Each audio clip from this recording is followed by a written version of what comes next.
Well, hello, everybody, and welcome back to this week's episode of the My Love of Golf podcast. If I'm sounding a little bit more upbeat, well, hopefully I am, it's because it's been another fantastic day in Australian golf.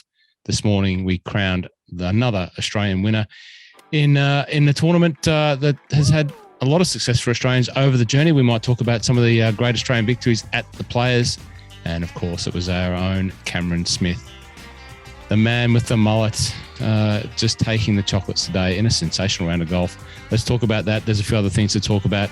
I've got the guys on the other end. They're getting excited for the upcoming off-site meeting. Yes, of course, it's a meeting. It's a business trip to Barnbougle. That's coming up. Let's bring them in. Magic Mike and the Rocket Man. Stay tuned. Happy Tuesday. Good evening to both of you, gentlemen. Welcome back to the My Love of Golf podcast to you, the Rocket Man.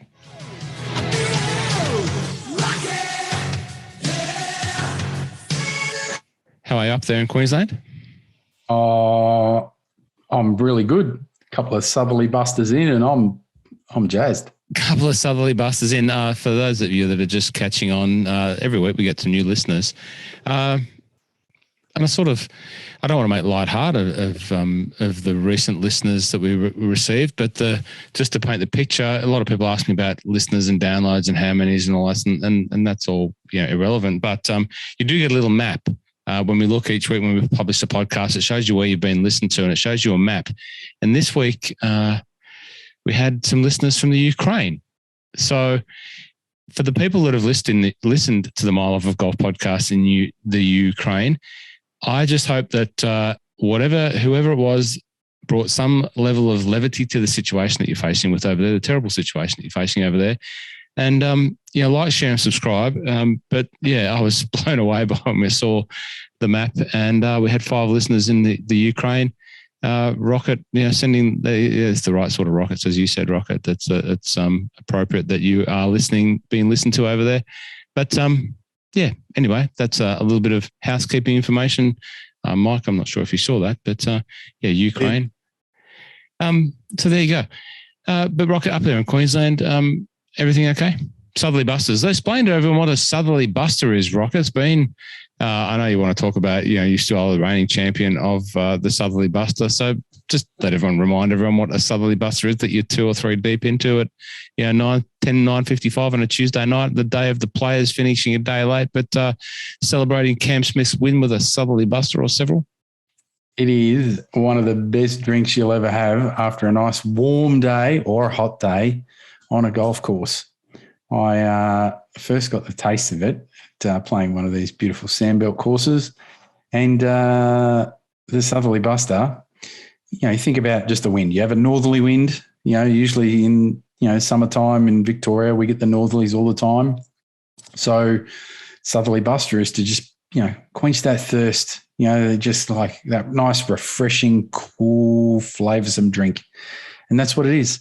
And so I found the ingredients.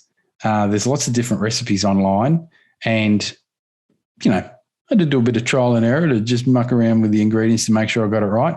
And I've pretty much nailed it. And so much so, Mrs. Rocket, she does like that drink, especially on one of those nice, warm, humid nights that we do get here. Southerly buster goes down like an absolute treat. So I can reveal some ingredients. If you would, I just had another totally unscripted off the script idea. I've got another dozen golf balls over there to give away, just on a giveaway because I'm in a giveaway mode. Dion, great friend of the podcast, great man of Victorian golf, random golf aficionado. He was one of the people that I randomly drew without using the technology that Mike Coretti used to draw Hammer Towel last week for the Epic giveaway. Been in communication with Hammer Towel. Hammer Towel's from Branxton, up there near Cessnock. That was totally random, but I'm very, very pumped that the Hammer Towel man from Branxton, sister city, not a sister city, but the adjoining city, the Cessnock just down the road.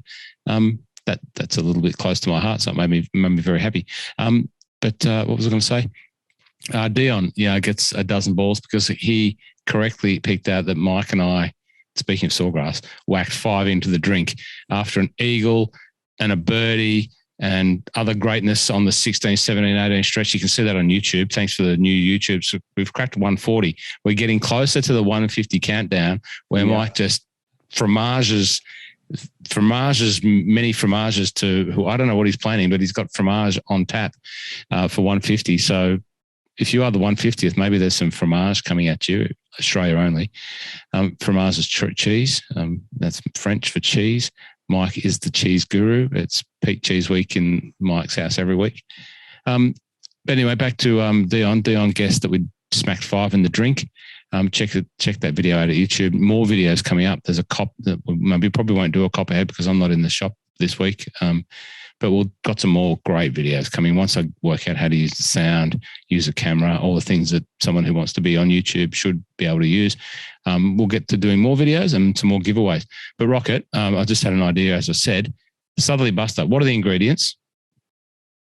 So you've got, I'll even go down to the actual measurements as well for the listeners. Public service announcement. So 30 mil of whiskey. You could try brandy if you wanted to be a little bit sweeter, but just good old off-the-shelf Scotch whiskey. 15 mil of white Curacao, so the Vox Curacao.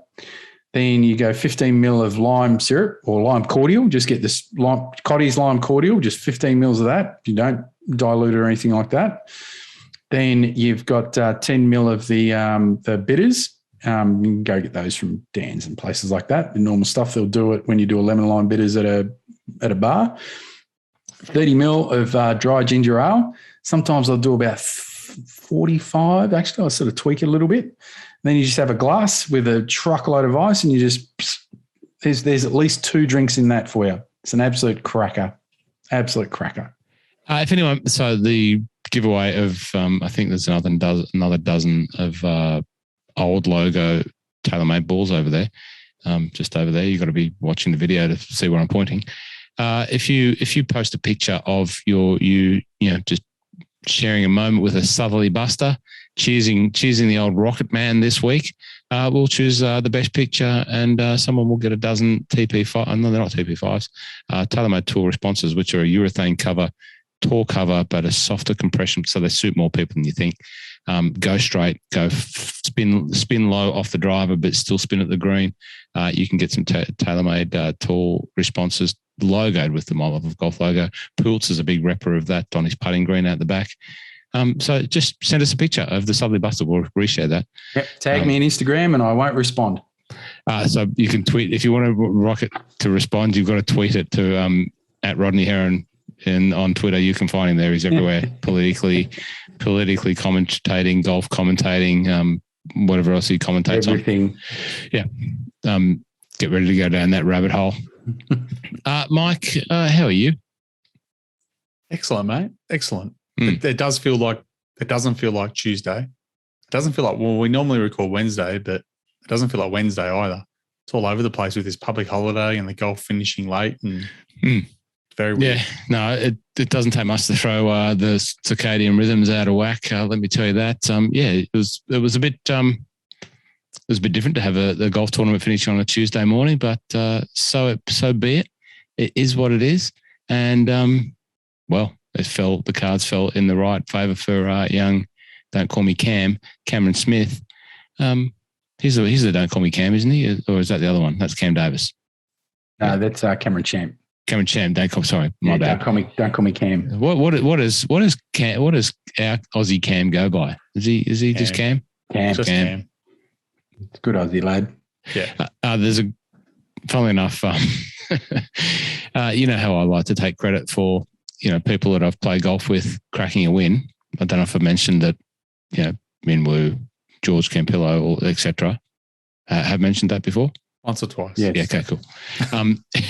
Our good friend, and there's a few in the chamber ready to stand on the dais. Mate, there is a couple that are firing pretty close. Grace Kim and Brad Kennedy. Our good friend of the podcast, Eric Anders Lang, who was on episode number 100 and something.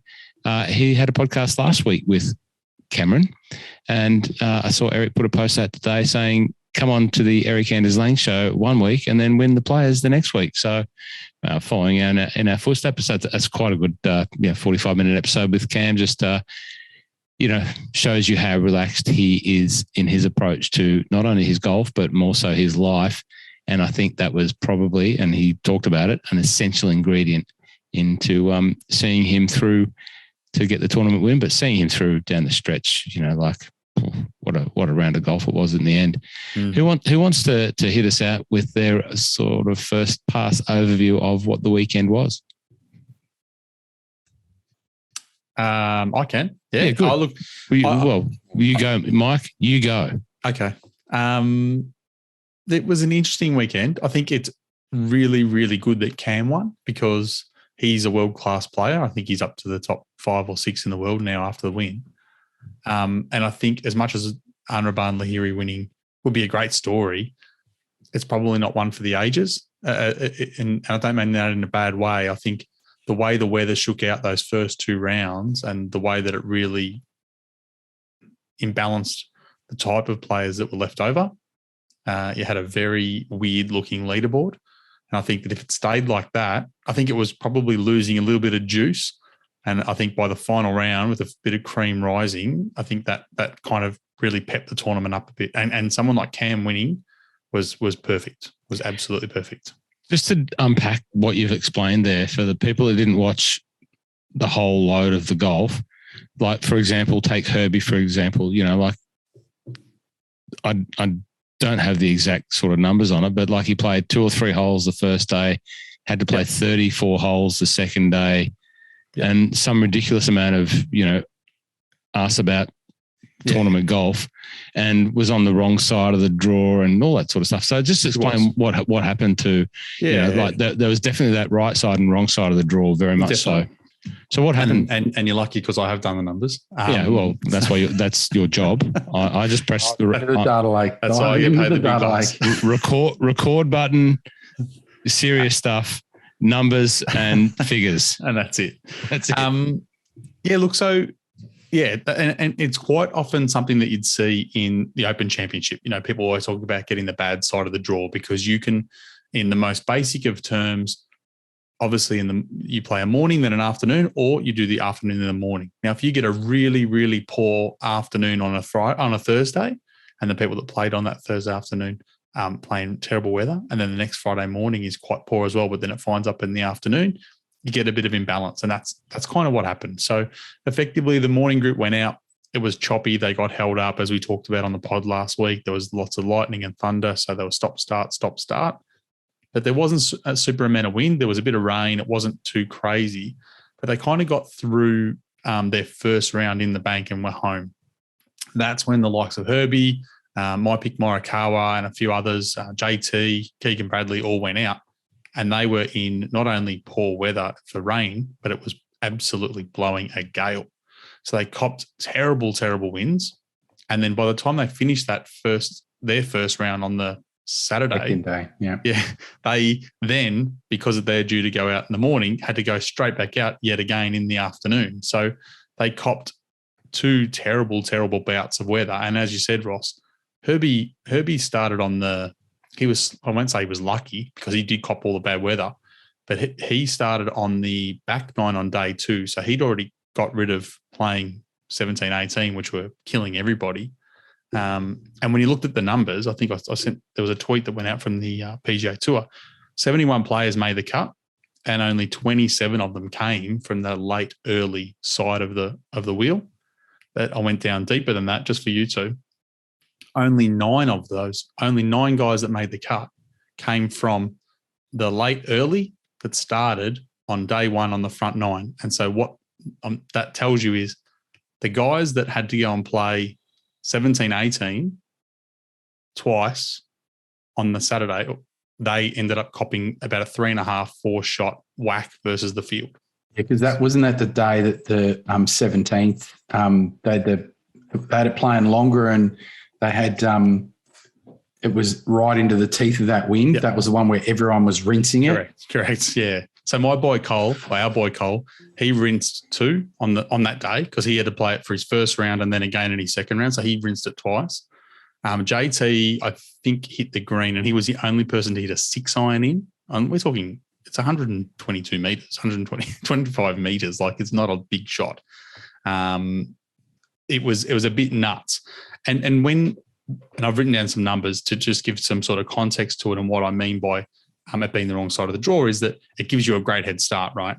So when you look at all the numbers, guys like Fleetwood had gone in early, and he was sort of sitting at home relaxing and waiting to get out for his second round. So he had that head start.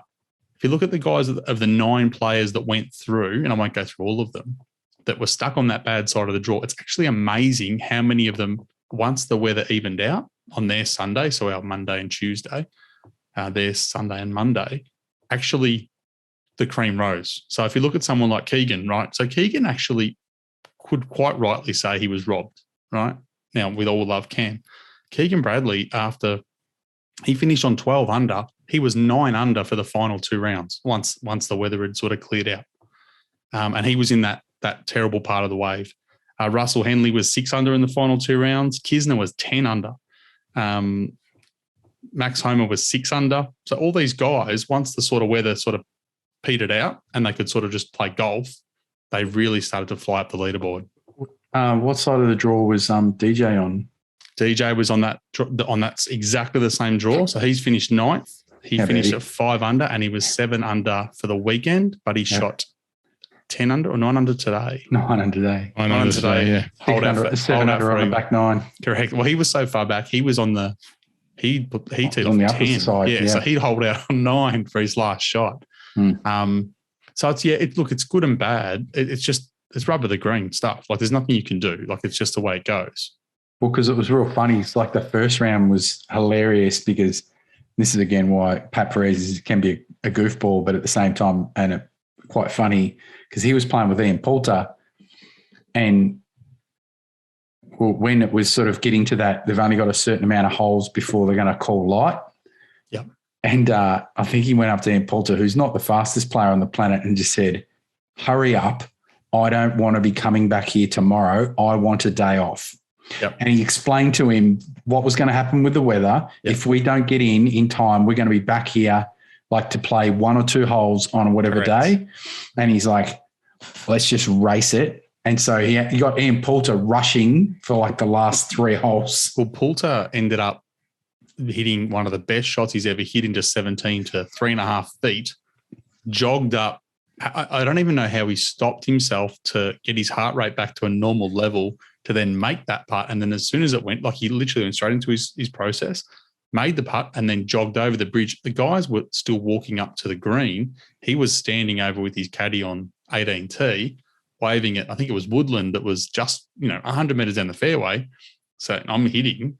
And then, so it was like, if he hits, that means it was almost like a little bit of a... Correct. It's like he gets ahead, and then it's like go. As long as someone's teed off in your group, you can finish the hole, no matter, as long as it's not lightning and it's just a normal daylight.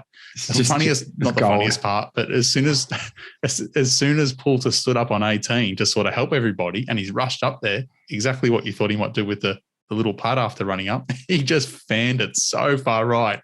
He probably cost himself 2 shots by not getting his sleep in. But he got a day off. Correct, yeah. Oh, he would have got a full day off, exactly, because of that weather. Yeah, there was nowhere to go.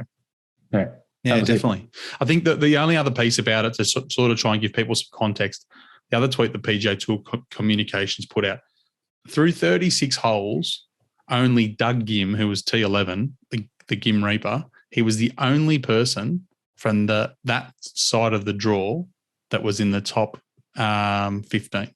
No one else was close. Everyone else was way out behind that.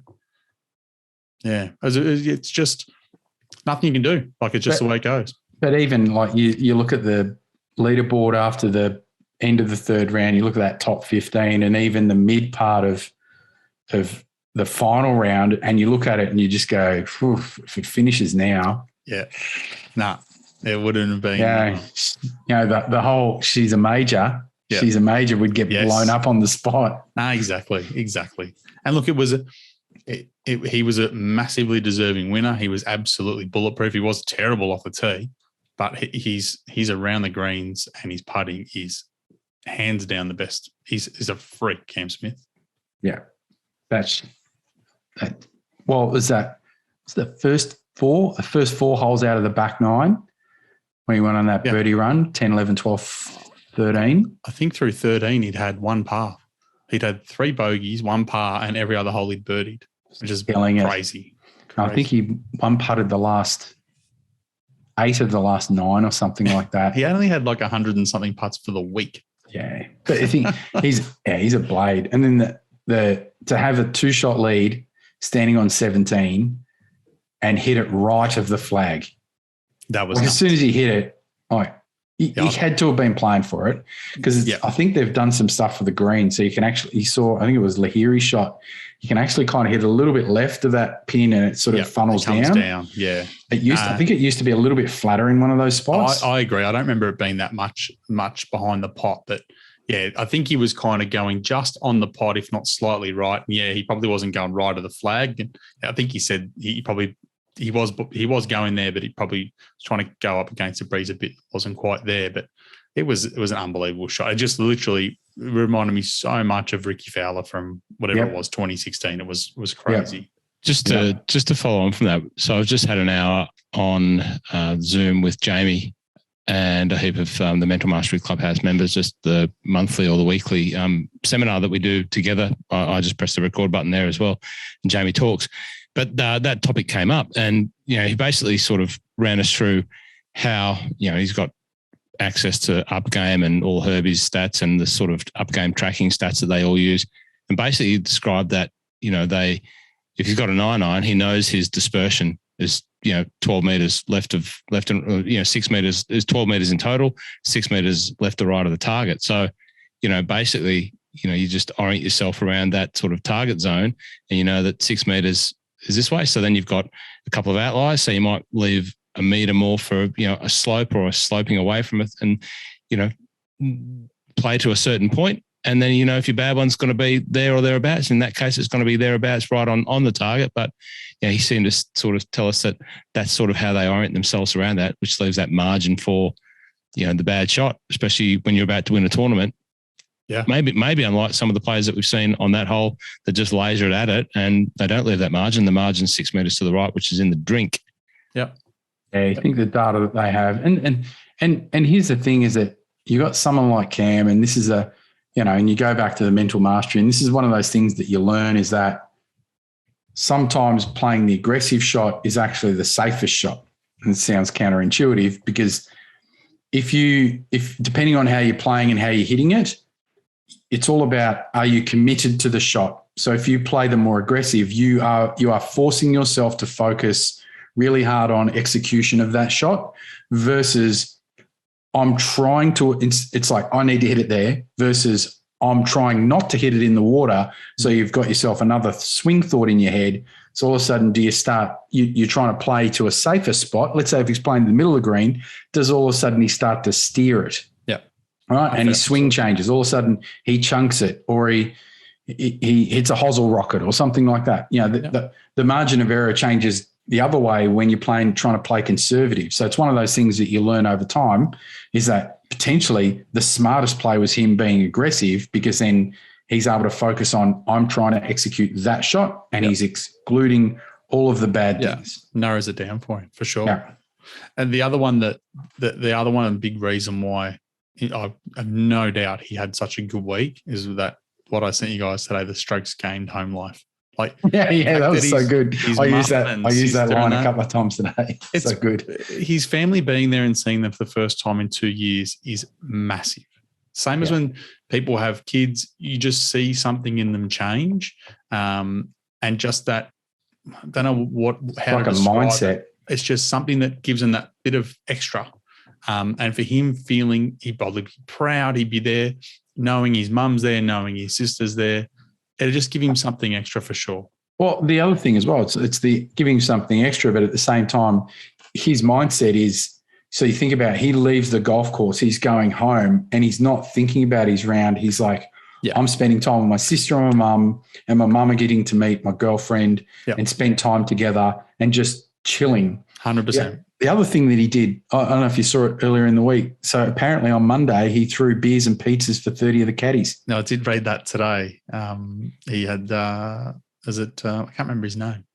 It's one of the Australian caddies. Yeah. Batman, yeah. He said, this is what he's like. He threw beer and pizza for 30 odd caddies.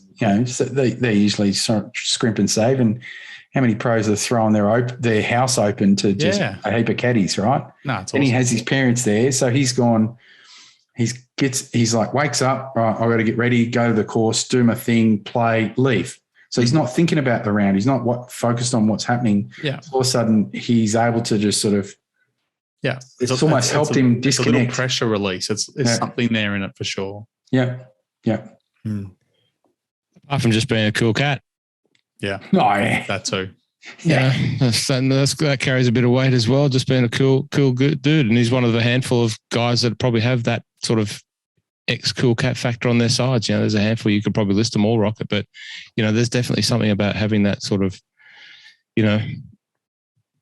relaxed approach to life and golf. He is the real golden boy. Yeah, he is the real golden boy. Well, we staking the claim, putting the stake in the ground now, and saying within 18 months, 2 years, 3 years, we'll win a major. Yeah, not this year, because history dictates that if you win the Players, you're not likely to win a major that year. Okay. The last person to do it was Keimer, 2014. Okay, that's a few years ago. What are we going to say? Within 2 years? I would say within 2 years. We're giving out 8. Yeah, we're only giving out 8. That's. I mean, look, could he win? I think he could win one this year. He's easily in the top 5 favourites now for the Masters in 3 weeks' time. Which he's played well at twice. Yeah. So he certainly can. Now, Mike, we know that his tee game wasn't as strong as the other parts of his game, and. I was watching a little bit of it, and Brandell took us through where you can and can't miss. I'm not sure where he did and didn't miss, but there was a whole heap of, left sides. If you take the left side out of play, there's probably 7 or 8 holes that, you don't want to go left. So if you're a left side avoider, which is good, what was wrong with his driving game? What happened there? His biggest problem's always, his strokes gain off the tee is probably the weakest part of his game, but it's not necessarily because he's not long, which he's not long. He's not short, but he's not long. He just doesn't get in the fairway as much as he should. He's not massively accurate. No. So he's a bit Jordan Spiethish. Yeah. So his driving accuracy is below to a standard. So he's, we're talking 0.25 of a shot. So we're talking one shot over a tournament. But that's not, if you talk about his total driving, it'd be pulled up a little bit because that's his distance is just above and his accuracy is just below. So he's right around average. But if you talk about his putting as an example of what he's better at, his putting's trending around, nearly a shot ahead of per round. Yeah, above to average. Yeah, if you think about what was the event that he botched where he sprayed his driver. Was it the end of last year, the one where that was around COVID-ish times. I can't remember what it was, though. The one where he hit it out in the trees. Yeah. I can't remember. Again, that was like, I think he had the lead by a shot or he's tied for the lead and just fans it out to the right in the junk and hits a terrible shot trying to get out of the trees. So that'll be if his camp's looking at it thinking, right, we've just got to work on something to make sure that, coming down the stretch, we can clean up the driver just a little bit. Yeah. Okay. So or come up with a routine that if you're under pressure, I don't know, just hit a big dirty cut. Yeah. That was going to be my question. If you're the armchair coach at home, are you going to be saying, look, let's just put a little bit of extra effort into this part of the game by learning what are the numbers, get the TrackMan, the GC quad, the full swing kit, whatever it is, get that out, look at what the numbers are on that slithery cut that's just in play, maybe 20 less, but you've got it in play. Are you doing that? So basically, it's hard to say. It's so tricky because he's our best golfer in the world by miles, right? Yeah. He's gone off like a rocket ship in the last 2 years, right? And I don't disagree with you. I would 100% agree. If he could just tweak that ball to be in play more often, you would think he'd be top 3 in the world, and he's going to win more. But right now he's winning. He's already won twice this year. Winning and contending, but it's not about the trying to do it for 18 holes. It's if it starts to go a little bit sideways, the fallback. All of a sudden go, right, all I'm going to do now is just hit these dirty low cuts. Yeah. I'm just going to hit dirty low cuts for the next 9 holes just to get some confidence, get it back in the fairway. Well, his numbers this week, to put it in perspective, and I'll put it against, say, the Genesis last week, okay? So Genesis last week, he finished, or a couple of weeks ago, Feb, he finished 33rd. This week, obviously, he won, okay? The big difference is total strokes gained for the tournaments. He was plus 4.1 at the Players, and he was plus 1.1 at the Genesis. The biggest difference, putting. He was plus 3 shots putting at the Players, and he was flat versus the field at the Genesis. He didn't have a putting week. Similar story at Tournament of Champions, which he won. He had a really, really good putting week, which drove his totals up. But the rest of it's just around the mark. And his biggest deficiency for the last 2, the Genesis and Players, is still accuracy. Accuracy is the only part where he falls behind. You talked about feeling comfortable because it reminded him of playing in Australia at TPC Sawgrass. Did that make sense to you? Any of you guys, Rocket? Was that? Yeah. Got to shape shots. Yep. Yeah, I've never played. Remember I talked about the other week, it's like the left and right, the holes that goes right to left, the cambers left to right, vice versa. The greens aren't massive, a lot of undulation and stuff like that. And then there's probably a little bit of Queensland in terms of the temperature, right? Because I think the grass there is Bermuda, and they do an overseed rye around about this time of the year. Yeah, I always think of Florida golf as similar to Queensland golf. Yeah. And he lives around the corner, which never hurts either. Yeah. What was Cam's home course up there in Queensland? Was he a Capero, or was he a Virginia, or what was he? Do you know? Don't know. Oh, I think he might have been an RQ boy. Okay. He was a country lad, but I think he ended up being in rural Queensland. I'll have a bit of a geek. That does ring a bell, actually, Rocket, now you say that. But I think he went back there over the COVID break. I'm sure he was up there and he did a few. I know Adam Scott did a few live games, but I'm sure Cam did with his mate, had a few games and had them coming up on Instagram. Any other notable events from the weekend? Kevin Kisner, he's a favourite of yours, Rocket. You wouldn't mind seeing the Kiz up there contending? Again, I'm assuming he got on the right side of the draw, but at the same time, the conditions were perfect for him because it sort of negated the big hitters. Someone that just shapes it around. He was on the poor side of the draw. He was on the poor side. Oh my God.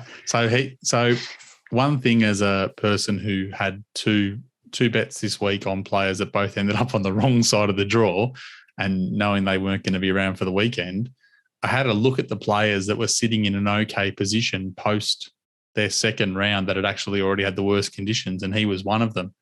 And the bookies had him at about 150 to 1. So I had $10 on him. So my God. I was hoping today that he might find some magic beans, and he played very well. Like, he still finished fourth. Played very, very good golf, but didn't quite get there. And I think the other thing in my head was, Ross, all the talk that we'd had over the last little bit, talking about Ricky Fowler's win and how, Kisner had missed a putt on the 72nd hole that could have won it in regulation. And I think that was kind of sticking there, that he might have another good week this week as well. The Kiz. Talking about top Scots, we missed talking about top Scott. We did. There's only 2, I think. Oh, here we go. Just to go back to Cam. Wantamar. So that must have been one teamer. That's it. That's one teamer. Yeah. Yeah, but then he was a member at RQ. I'm just trying to find the message I got from my cousin, Kerr Flanagan in Scotland, who had some money on who was the top Scot this week, Mike? Rusty Knox. had a couple of shekels on Rusty Knox to finish in top, whatever it was, one to where did he finish? No, sixth. Yeah, I think he had some money on 1 to 9. Yeah, they do that over there. They have each way bets and normally pay down to nearly 10. Yeah, so he had the 1 to 10, and he got a few pounds to pay for some green fees at Royal Craig and Tinney. So he was very happy. He was very happy to share that. Don't forget the top Scott market for the the listeners in Scotland. Come to see you in July on tour. Mile of Golf on tour. If you do want to see anything from Scotland, let me know. I don't know what it looks like, but if you want to see something, let me know. I'll be happy to take a photo of it, take a video of it, and send it to you. Taking requests. That's official. You going to Scotland, Mike? You're not going to the Open? No, sorry. No, not this year. No. Yeah, okay. No. All right. Anything else from other players? No, nothing else. Not for me. I think, it ended up being. I think Cam was a saviour. I think if he hadn't have won, it would have been a bit of a week. And you think about, was it 3.6 mil first prize? The 5-year exemption on tour. He gets an exemption for the next 3 years into all the majors. Well, you expect him to probably quarter qualify being in the top 50 in the world, but it guarantees him.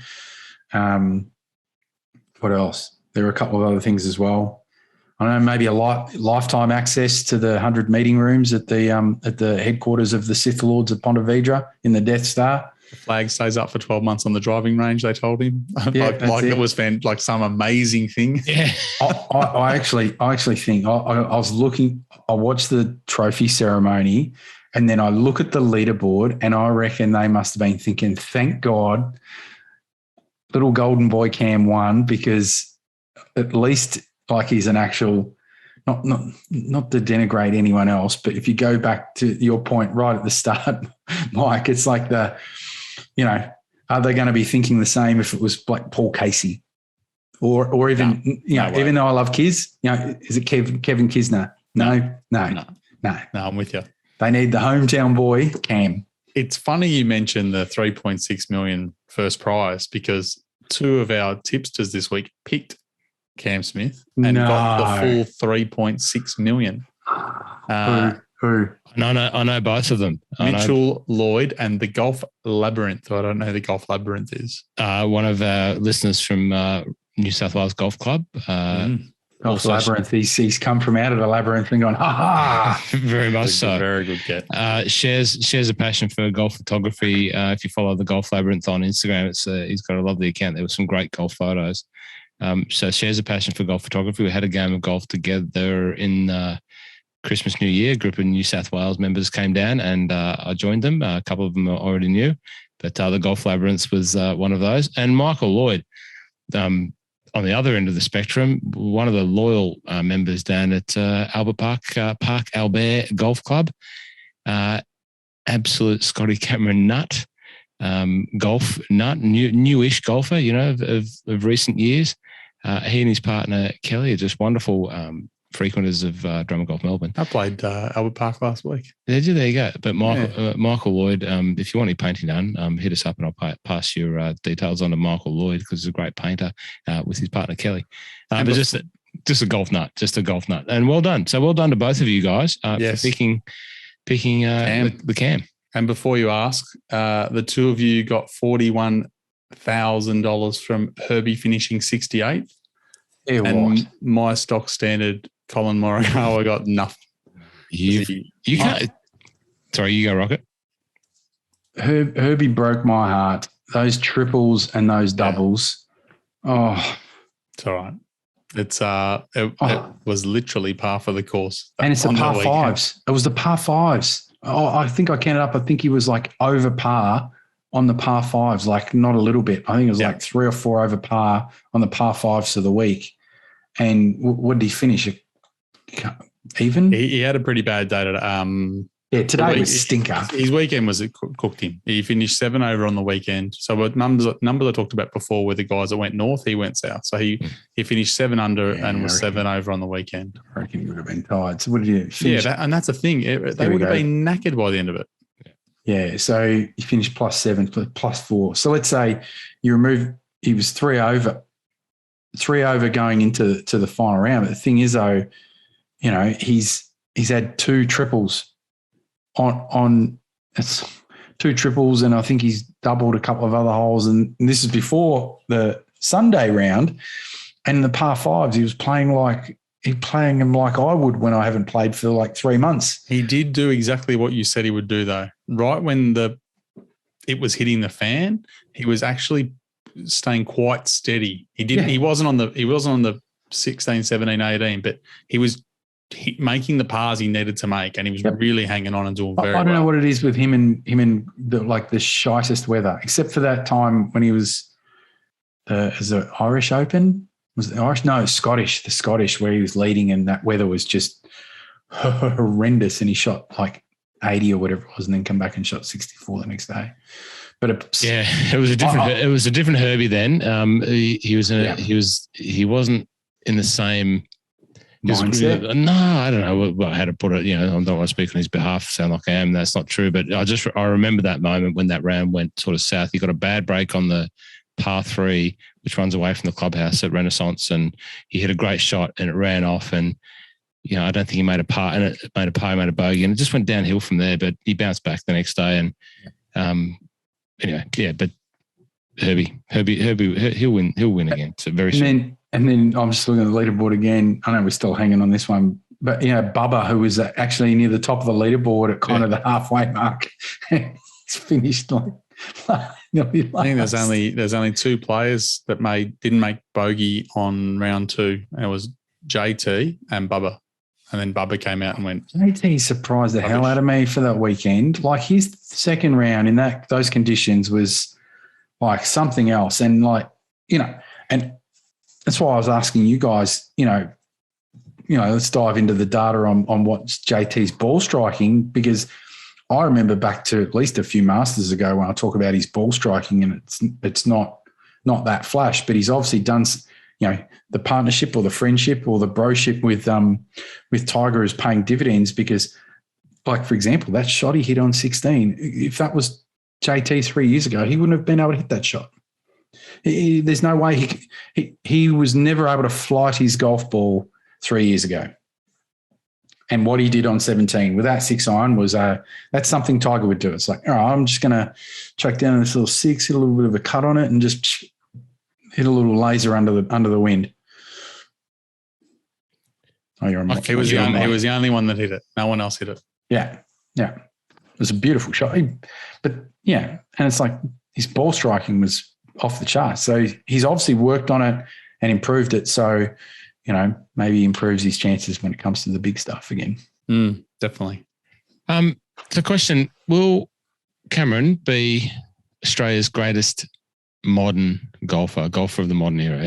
Will he become and be known, when we're doing episode 775, will he be the greatest modern era golfer that Australia's produced? When does modern start? Well, when you pull the names out of, the names that you would draw back, before Greg and before is old era, is old, and after post Shark is modern. So Adam. So from 2000 onwards, are you saying? Yeah. I've got one person that it would be so far ahead it'd be frightening. Kari Webb.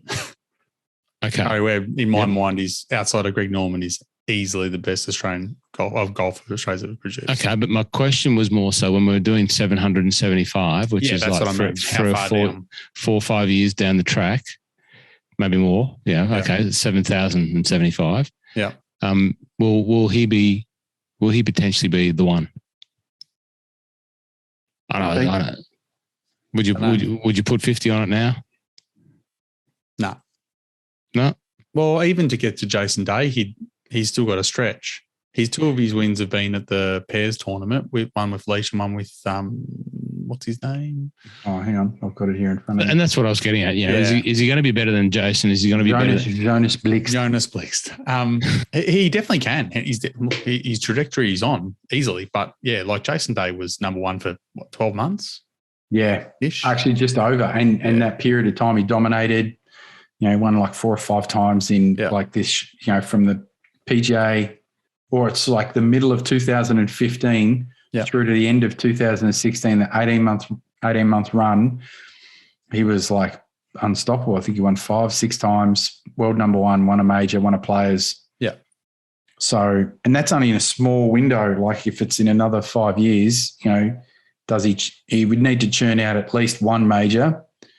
whether or not he makes number one in the world or not, it's kind of as long as he stays in that sort of top bracket and wins a heap more times. Like if he wins another 10, wins a major, then maybe. But then again, you're putting it up against people will start to go, well, who did he play against and all this sort of stuff. Yeah, exactly. And number one at the moment, it's good and bad in that number one in the world is not the same as it was. You need to hold on to number one in the world for a solid 6 months in my book to be a world number one. This week, really hard. I reckon there was a stat where it was like, if Rahm had finished in some missed the cut, whatever it was, any of Morikawa, Hovland, Cantlay, or Scheffler could have been number one at the end of this week. Scott Scheffler, he hadn't won a tournament 2 months ago. Yeah, like that's great that it's really even, but it's like, yeah, but yeah, just when they talk about Jason Day, jeepers, if you didn't, have that dodgy back and vertigo and look, I know people give it to him for the vertigo was actually before the run. Yeah. But if you think about how many things he's had, afflictions, and then it's terrible. His mum's passed away in the last couple of weeks. He was starting to come, you could feel he was coming back a bit, and it'll be interesting to see how he plays in the next sort of few months. It'd be great to see him go on a run at Augusta. Right. Oh, it'd be so good. Yeah, love to see Jason Day. You reminded me that he is very, very, very good Australian golfer and has done very well. Yeah, and he's another one with a short game, very Cam Smith. Well, Cam Smith has a very Jason Day short game. Yeah. Yep. I still remember the stat. I think it was during the Players, and I think it was the 9th hole, and he's chunked one. He's hit a terrible one there, hit it close, and he's holed like a 6 or 7 footer. And I think they've gone, he hasn't missed a putt inside 3 feet. He's like holed like 787 3-footers. 3 foot and under, he's like 737 to 0. I wouldn't be at 7, let alone 700. And people get there and they think, it's 3 foot. No. Go and put one down 3 foot and see how many you can hold in a row. Not flat, dead straight 3 foot. No. There's some that move around a fair bit where you're almost playing a couple of put it on a little bit of a slope, and then just put 4 pegs around and go just round the world and see if you can hold 700 of those suckers. Good luck. Yeah, absolutely. Or you could use Brad Kennedy's perfect one putt. Great tool. Yeah. That's not an endorsement.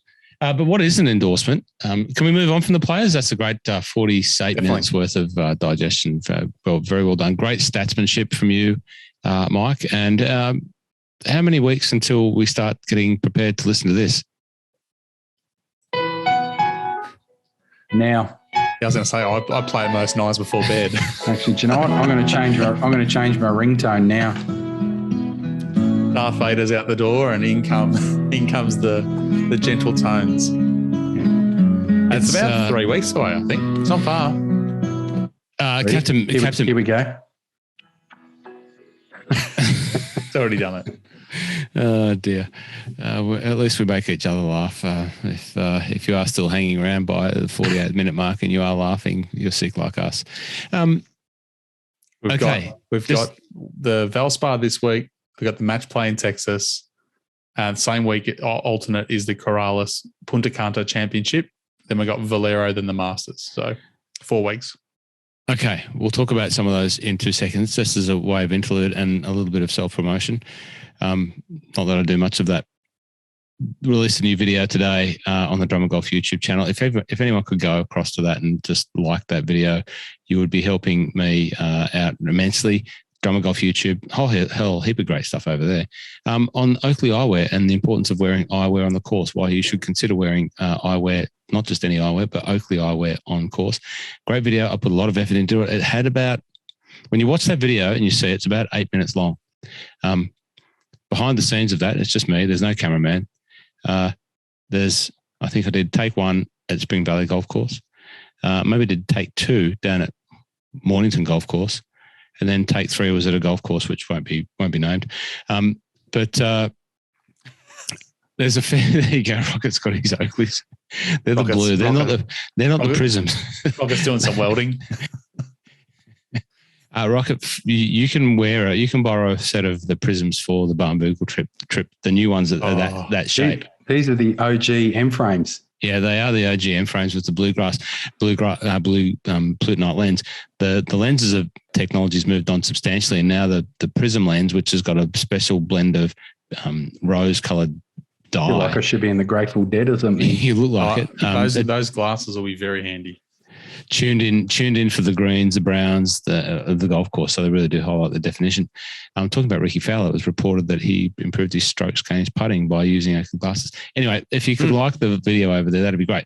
But there is one more important message. It's not housekeeping, it's nothing. It's just a message of congratulations and well wishes to my good friend, one of the great men of the AFL community, Sam Dougherty. The Doc is back. In October last year, and you heard me talking about my round with Sam Dougherty. It was the first round out of lockdown. He and I played 18 holes of golf down at Peninsula Kingswood. He had just finished one of his rounds of chemotherapy, and he, with the greatest of respect to what he was going through, he looked like it. He was 65 kilos. He was no muscle. He had a patch on his arm, which had, intravenous tubes going into his chest cavity where, the chemotherapy was being passed on, another medication passed through, and he was out there playing golf and couldn't wait to get back out there. And, 6 weeks after that, we had another game. We've had about 4 or 5 games of golf since, and the last of which was last Thursday with he and a couple of his other colleagues. And just to see the transformation of the young man and just to see him AFL ready in terms of body size. And I know Sam's body size, shape, his muscle definition, because I ogle at his immense quadriceps and glutamus maximuses on a regular basis in an athletic way. It's just amazing. And it's just amazing in itself. But, when you think about that, how much work he's done, like in 5 months, I think about 5 months about losing 3 kilos and I get the shivers, and to see what he's done in 5 months to transform himself from, coming out of that recovery and getting himself to take on the rigors of AFL. And they're all big boys. I met one of the other Carlton players yesterday. He came in for a shot for 9 holes, Jesse Fisher. Now, he's a young fella from Western Australia. You watch him play footy. He's one of the little, small inside guys, quick, Jesse Fisher. He's actually big. These guys are big, and Sam's TV does not do them justice, mate. Jesse Fisher, the little guy, he's massive, and to see that Sam's ready to get back out there and to put himself in preparation, in place for selection, and get selected to take on Richmond. Sam, you're a bloody legend. You're a great fella, and you deserve all of the success. And congrats, mate. Well done, and have a great game. As an Essendon supporter, go Doc. Oof. Sorry, Carlton. I don't know. Doesn't sit well. If you're not from AFL Mad Melbourne, or you don't have any the insight into the AFL.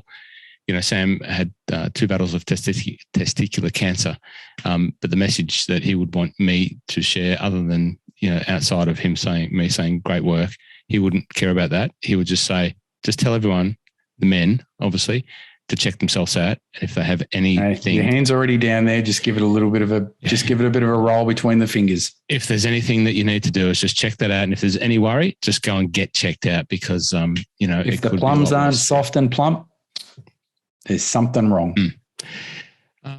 So yeah, and tomorrow's golf is with we switch codes tomorrow, gents, and we head over to Spring Valley and we get to see a Wallaby in action, Reece Hodge, and a couple of other Rebels boys. So we'll be taking them on, and I'll be handing them a right and royal My Love of Golf hiding. Good. Thank you. Good. That's all the announcements I've got. What's next? The Copperhead, Innisbrook Copperhead, Valspar. Valspar this week. The Darver Lake has been run because I had nothing else to do today outside of do this and to prepare. It's a funny week. A lot of players are going there. I'm looking at players that didn't make the cut at the players as a priority, just because as much as I love Justin Thomas and he stacks up really well, he's had a very, very, very long week, and now he's got to jump in the car and shoot up the road and do it all again. I'm just not confident they can see out the 4 rounds. I'd rather take someone who's had a little bit of a rest. But yeah, there's a lot of guys playing. Justin Thomas, Sam Burns, Morikawa, Schofley, Rusty Knox is there again, Keegan Bradley, Victor Hovland. How did Mr. Casey, Popeye, English Casey, Popeye, come out in the data lake? He's won here. He has, yeah. So he stacks up about 23rd overall on my list.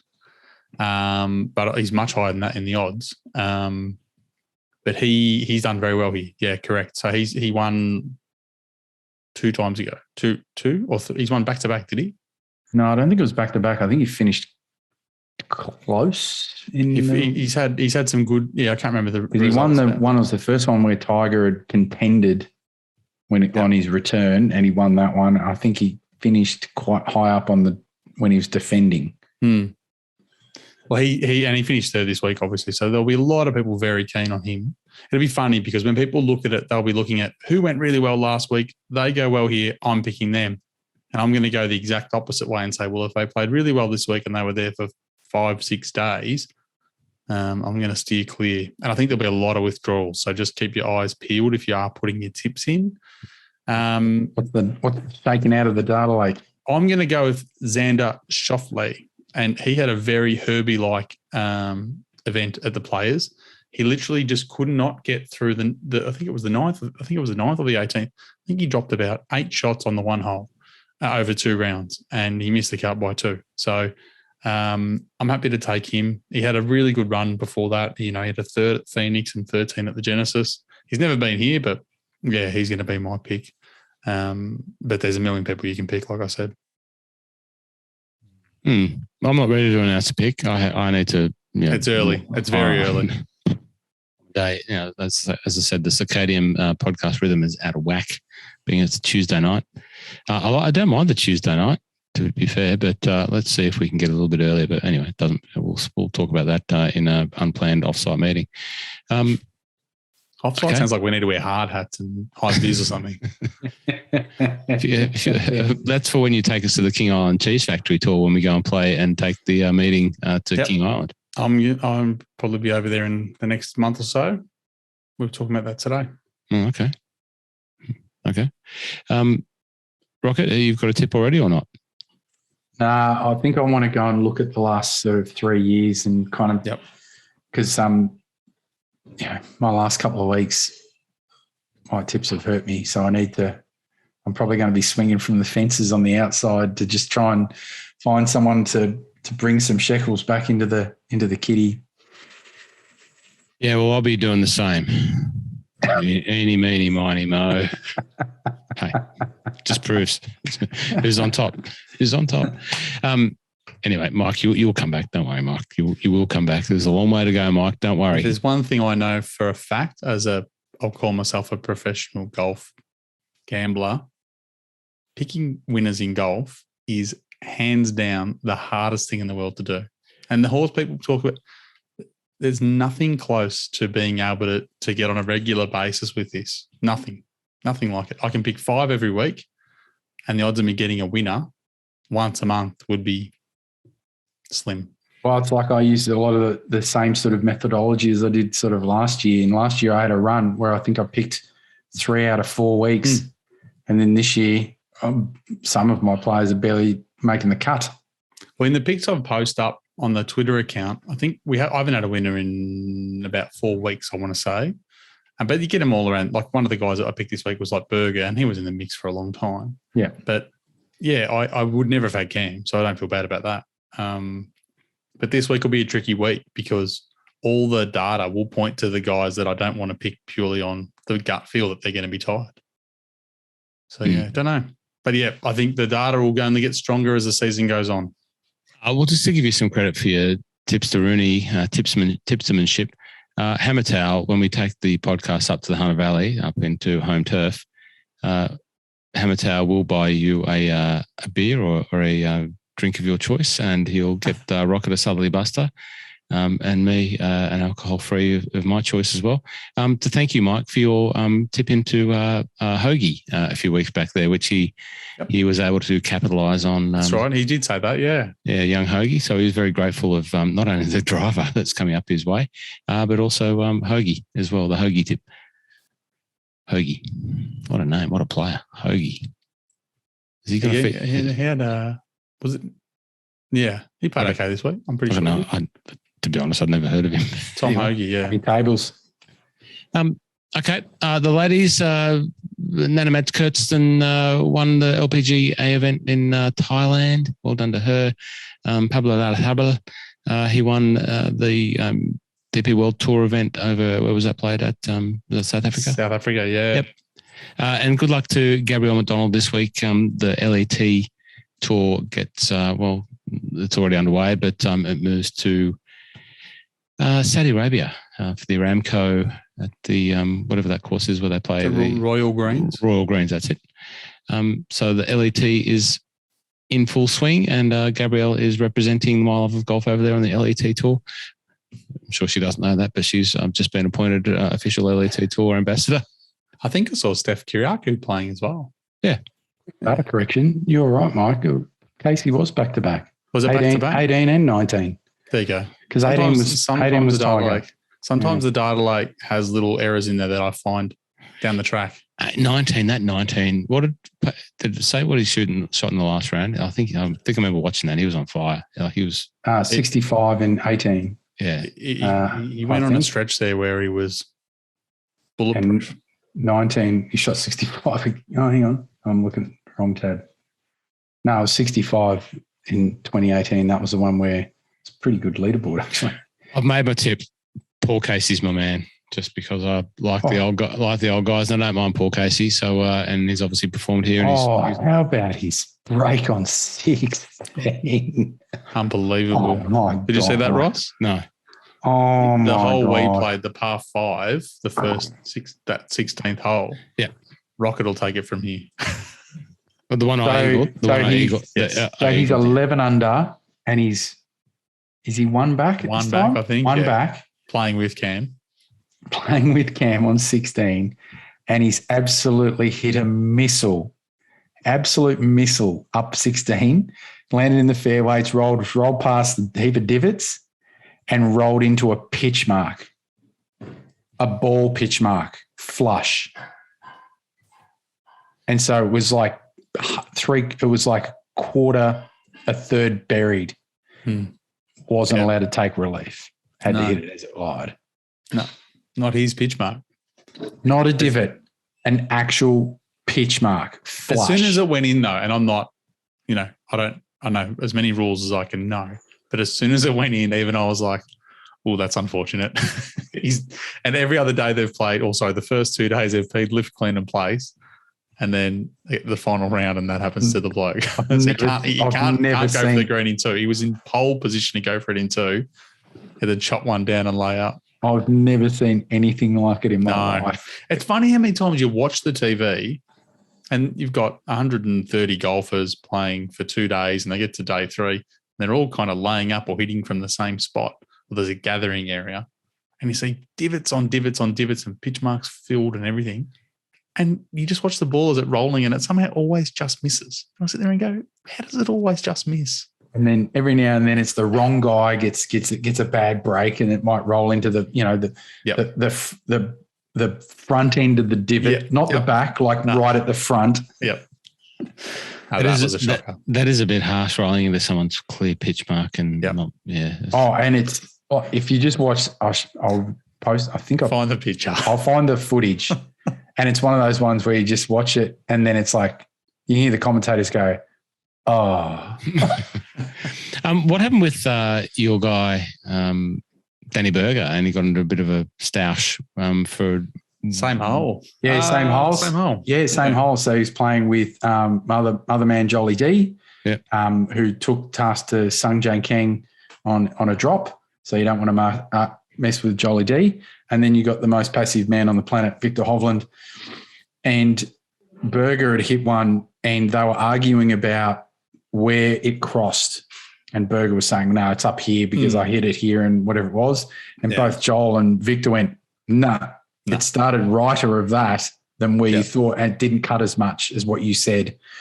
And there's all sorts of arguments in there, and they were just adamant, and they kind of came to a compromise on where they – so it's where Berger said and where they said. They kind of went in the middle. And I think Berger did, even though his interview sort of – he put on the brave face, the way he shook their hands when he walked off the 18th was a little bit pissy moany. Yeah, I think, and look, I don't think he's someone that'd be taking the P15S. I think it's just especially when he's a rules hawk. When at TPC he was following Patrick Reed into the trees. Yeah, I think watch him take drops. I think he just honestly believed that it didn't cross where it crossed, and the other guys were like, no. And look, they're both both of those guys will just stand up for what they think, and it just came across. Yeah, it was a little bit of a kerfuffle. Yep. And the thing is that when you're standing where they were and they've seen the shot before he hits it, they've actually got a really good line of sight because they can watch the ball in the air. Versus if you're hitting it, then all of a sudden you're looking up what line is it started on, and it's your own ball, right? You're always going to have a little bit of bias in there, and at least they found a bit of common ground. Yeah. And it cost him. I think he had a par putt which he should have made. I won't say should, probably 8-10 feet, but he missed that and made bogey. So it didn't cost him, 3-4 shots. It was just you hit one in the water and you only lose one shot. That's not the worst thing in the world. Yeah. Well, listeners, I'll put my golf rules questions cap on here as a former co-host, or not former, just a resting co-host. There's only one way to identify or determine the rules, and that's the right way. Not the right way, compromised way and the wrong way. So there's the right way, the wrong way. So you just stick to doing it the right way, and you'll always be right on the right side of the rules. Don't break them; they're there for a reason. Not saying that they did, but anyway, the rules are the rules. Enforce the rules and play by the rules. Well, and the thing is that when you're picking out a line for where it crossed a hazard, it is always going to be subjective. Because especially with the way it was a fade off into the water. So where it straightened and where it took a right-hand turn, and then the depth perception of three different people. And I don't know that Victor was really watching as much as it sounds like Joel was. Basically, the principle maybe not applies to this, and Blake, you're correct, but with a high degree of certainty, like 95% certainty that that's the point that it's crossed, or that it's lost in that particular area, or it's lost in the GUR, for example, like that sort of scenario. It's like got to be almost in, that you can't argue the fact that it's definitely in there, and everyone has to agree that within the highest degree of 95% of plus certainty that it's in there or lost there or went out there. That's basically, I think the problem was that Berger was adamant that it crossed ballpark 50, 60 metres further towards the green than what that was Damon was. Big discrepancy. It wasn't close. Don't they call the TV? And they called the rules official in, and he said, "Look, we didn't see it any better than you guys. You guys need to figure out where it was. Sort your shit out." Yep. Yeah. Fair enough. Well, that's what they have to do more often, more so as well. These pro players, they need to sort their stuff out. Gents, I think we'll call it a night there. What do you reckon? Yeah. Yep. Okay. Ready to go. Ready to watch another golf tournament starting in 48 hours. Beautiful. A couple of weeks away from our offsite. Looking forward to the presentations, the preparation for the meetings, the discussions. I'm preparing on Sunday. I'm at 13th beach course. So that'll be my preparation. Okay. You've obviously played there several times before, the beach. Yeah. Lots. Oh, well, enjoy that. Enjoy that, Rocket. What are you going to do to get prepared? You haven't played a lot of golf. You're coming in underdone. I don't know. You'll be right. Have another southerly buster or something. I don't know. Just wait till it gets really windy. Go stand on the beach and throw 20 golf balls into the water. That'll be exactly what will be happening at I probably just need to find my way to range or somewhere and hit some rocks. Just hit some rocks. Not buying this rocket. I'm not buying this at all. When was He's going to turn up in peak performance. Oh, what about if we just play for 500 holes? Is that okay, guys? Oh, no worries, Rocket. Thanks, mate. Get worried when Rocket pulls out the Rocket Balls 3-wood.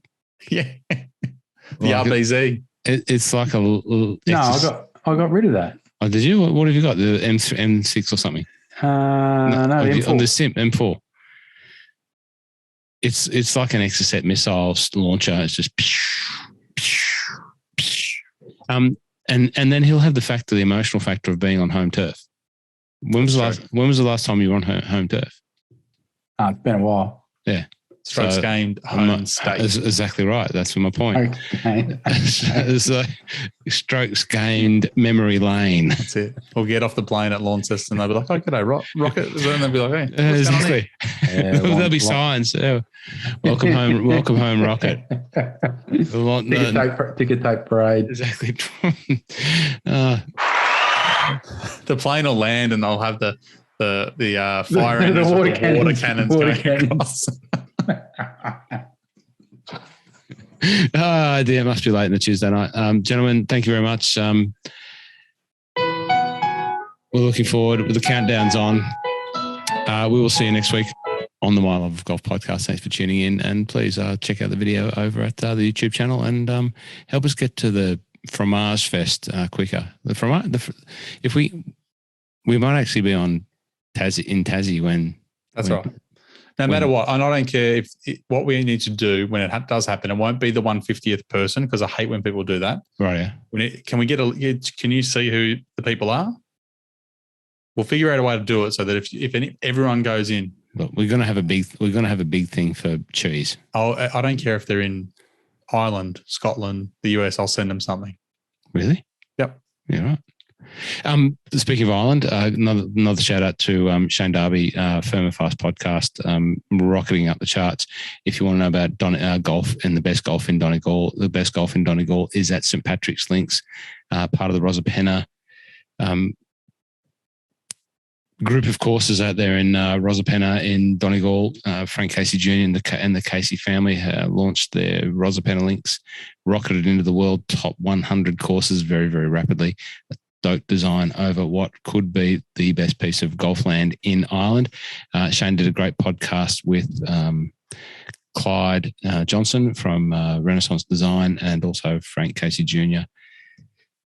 Very good. Go and listen to it. Okay, we'll see you next time on the My Love of Golf podcast. See you next week, guys.